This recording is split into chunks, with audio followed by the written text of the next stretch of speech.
क्या गिल ओवररेटेड है? क्या उनकी पीआर ने प्रिंस बोल के उन्हें फालतू में चढ़ाया हुआ है? गिल को वाइस कैप्टनशिप दे देना और गायकवाड़ को बाहर का दरवाजा दिखा देना, क्या ये फेयर था या फिर सिलेक्टर्स और गौतम गंभीर का फेवरिज्म का खुलासा हो चुका है? Let's find out in this video. Topic interesting लगे तो make sure you like this video and subscribe to our channel. Gautam Gambhir अपनी एक्सप्लोसिव क्रिकेट के लिए तो जाने ही जाते हैं, लेकिन रीसेंट पास्ट में उन्होंने अपने इंटरव्यूज में धमाके करने स्टार्ट किए थे। इंडिया टूर ऑफ श्रीलंका उनके कोचिंग करियर का फर्स्ट असाइनमेंट था और इसका स्टार्ट भी बिना धमाके से कैसे हो सकता है। ऐसा लग रहा था कि स्क्वाड अनाउंसमेंट ही उन्होंने इसलिए करी थी ताकि सबके कान खड़े हो जाएं और सबको पता चल जाए कि जीजी एरा इज हियर।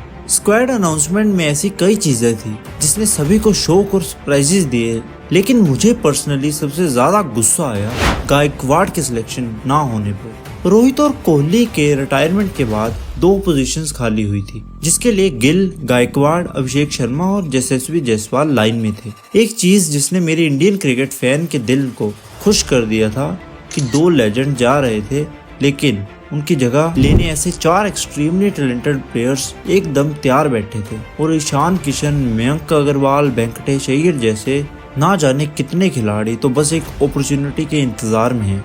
जो भी कहो, हमारे इंडियन क्रिकेट टैलेंट है तो तगड़ा। सॉरी, मैं एक टेंजेंट पे चला गया था। तो बात ये है, उन चारों में जायसवाल का selection over Abhishek Sharma make sense. After all Jaiswal के पास ज्यादा एक्सपीरियंस है और खुदा न खास्ता कभी फॉर्म वगैरह खराब हुई तो अभिषेक शर्मा वो अपॉर्चुनिटी झट से लपट लेंगे। लेकिन गौतम गंभीर ने ये गिल को वाइस कैप्टन बना के ये क्लियर कर दिया कि वो लॉन्ग टर्म में गिल को इंडिया का कैप्टन देख रहे हैं। गायकवाड़ साहब को सिग्नल कर दिया कि भाई आप बस धोनी के साथ थारा फॉर अ रीजन खेलते रहिए। इस सिलेक्शन ने सिर्फ मेरा ही नहीं बल्कि बहुत सारे फैंस को खफा किया है। ट्विटर पे तो जस्टिस फॉर ऋतुराज के हैशटैग वायरल हो रहे थे। Everyone was disappointed with this. आपको ये डिसीजन कैसा लगा? नीचे कमेंट में जरूर शेयर कीजिए। To the matter of fact ये है कि गिल और गायकवाड़ बहुत सिमिलर स्टाइल्स के प्लेयर हैं। मैं आगे वीडियो में दिखाऊंगा भी कि अगर स्टैट्स वाइज भी देखा जाए तो Ruturaj beats Gill in all parameters. फिर भाई ये सिलेक्शन हुई कैसे? क्या ये सिर्फ शुभमन गिल के पीआर का जलवा है जिसने प्रिंस बोल के हम सभी को कन्विंस कर दिया था कि गिल तो भाई कोहली की लेगेसी को कंटिन्यू करेगा? But mind you, Kohli legend तब बना था जब उन्होंने हाई प्रेशर सिचुएशन में इंडिया को जितवाया था। गिल के केस में I don't remember any such knock.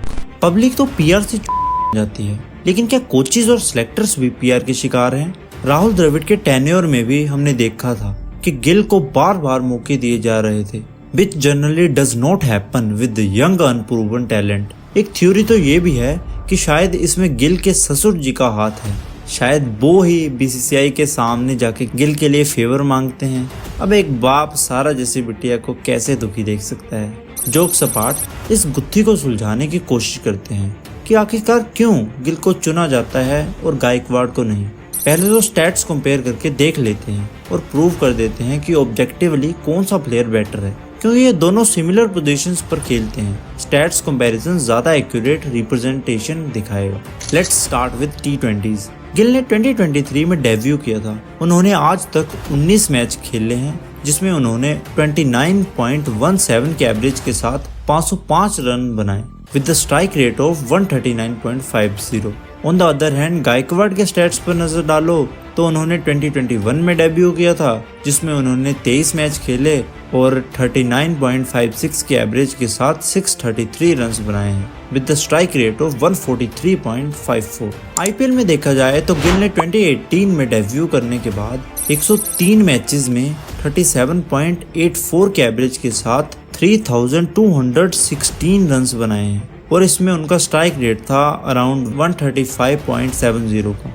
वहीं गायकवाड़ को देखा जाए तो उनका 2020 में डेब्यू हुआ था और आज तक उन्होंने सिर्फ 66 मैचेस में 41.75 के एवरेज के साथ 2380 रन्स बना दिए हैं और उनका स्ट्राइक रेट अराउंड 136.83 का है। नंबर्स आपके सामने हैं। Objectively Gaikwad has been a better player in both T20s and IPL, लेकिन 2023 T20 वर्ल्ड कप में रिजर्व में कौन गया? गिल। इंडिया जिम्बाब्वे सीरीज में कैप्टन कौन बना? गिल। इंडिया जिम्बाब्वे में गायकवाड़ ने बेटर परफॉर्म किया, लेकिन उससे अगली सीरीज में वाइस कैप्टन कौन बनेगा? गिल। और ड्रॉप कौन हुआ? बेचारा गायकवाड़। मैं ओडीआईज और टेस्ट की बात नहीं करूंगा, क्योंकि किसी ने गायकवाड़ को ज्यादा चांसेस ही नहीं दिए और गिल को काफी मौके दिए गए एंड नो डाउट उन्होंने अच्छे परफॉर्मेंस भी दिए। लेकिन एंड में क्वेश्चन स्टिल स्टैंड्स कि भाई गिल पे इतनी मेहरबानी क्यों और गायकवाड़ के साथ नाइंसाफी क्यों? इसके पीछे क्या कोई कंट्रोवर्सी थ्योरी छुपी है जिसमें सिलेक्टर्स जानबूझ के गायकवाड़ से पर्सनल दुश्मनी निकाल रहे हैं और गिल को आगे बढ़ने के लिए सचिन से लेके गंभीर तक सभी बैठे हैं? एक्चुअली ऐसा नहीं है। थोड़ी फिलोसफिकल बात करूंगा। ये हम अपनी लाइफ में डेली फेस करते हैं। It's all about luck. अब गिल साहब का लक बहुत अच्छा है तो इसमें उनकी क्या गलती? उन्हें सेक्सी लुक्स भी मिले हैं और सारा जैसी क्यूट गर्लफ्रेंड भी। उन्हें क्रिकेटिंग टैलेंट भी मिलेगा और ज्यादा चांसेस भी। वहीं गायकवाड़ की किस्मत थोड़ी खराब है। उसे लाइन में आने के लिए गिल या फिर कोई भी कॉम्पिटिटर के मुकाबले बहुत ज्यादा बेटर खेलना पड़ेगा। ये 2-4 एवरेज पॉइंट बेटर होने पे कोई उनकी तरफ नहीं देखेगा। बट मेहनत कभी वेस्ट नहीं जाती। वी नो गायकवाड़ एक बहुत अच्छे प्लेयर हैं। होपफुली अगर किस्मत ने साथ दिया तो एक ना एक दिन उसे भी उसके हार्ड वर्क का रिवॉर्ड जरूर मिलेगा। नहीं तो आईपीएल तो है ही, बहुत जल्द सीएसके को अगला 6th कप जितवा देगा वो ही बहुत बड़ी बात होगी। आई होप आपको ये वीडियो अच्छी लगी है। अगर आप मेरी बात से एग्री या डिसएग्री करते हैं तो कमेंट में अपने रीजंस जरूर बताइए एंड लाइक और सब्सक्राइब का बटन जरूर दबाइए। असली क्रिकेट लवर हो तो इन वीडियोस पर जाओ, हम वहीं मिलते हैं। Keep watching Cricket Dose for your daily dose of cricket. Bye bye.